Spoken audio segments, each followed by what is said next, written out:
क्या आप कभी सोचते हैं कि सच्ची खुशी किसमें है?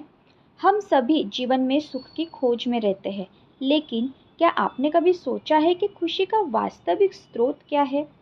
इस कहानी के माध्यम से जानें कि सच्चा सुख हमें कहाँ मिलता है और इसे पाने के लिए हमें क्या करना चाहिए। सो गाइस, आज की कहानी है सुखी व्यक्ति की खोज, the search for a happy person.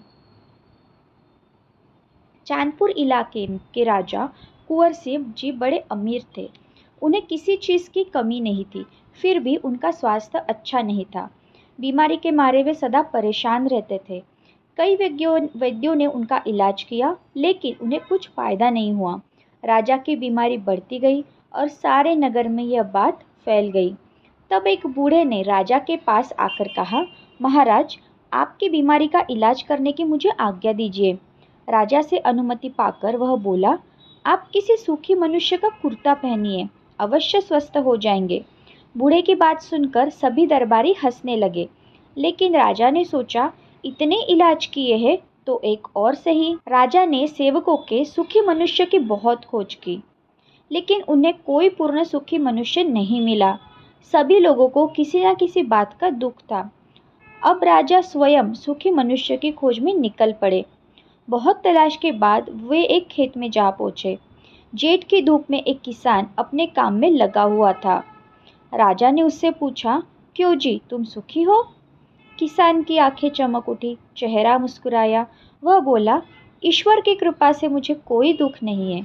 यह सुनकर राजा का अंग अंग मुस्कुरा उठा। जब उन्होंने किसान का कुर्ता मांगने के लिए उसकी ओर देखा, तो पता चला कि किसान सिर्फ धोती पहने हुए है और उसकी सारी देह पसीने से तर है। राजा समझ गया कि श्रम करने के कारण ही यह किसान सच्चा सुखी है। उन्होंने आराम चैन छोड़कर परिश्रम करने का संकल्प किया। थोड़े ही दिनों में राजा की बीमारी दूर हो गई।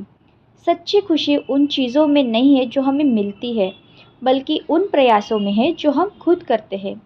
सो गाइज, आपको बस यही करना है, एक, अपने जीवन में मेहनत और समर्पण को शामिल करें, इससे आपको सेटिस्फैक्शन मिलेगा। 2, बाहरी दिखावे से ज़्यादा आंतरिक संतोष पर ध्यान दें, खुश रहने के लिए सादगी अपनाएं।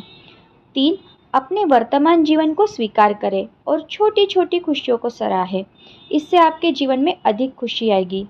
सो गाइज, आज की कहानी आपको कैसे लगी आप मुझे कमेंट्स करके ज़रूर बताइएगा, और मैं आपसे मिलती हूँ नेक्स्ट वीडियो में कुछ और नई कहानी के साथ। तब तक आप अपना ख्याल रखिए, अपनी फैमिली का भी ख्याल रखिए।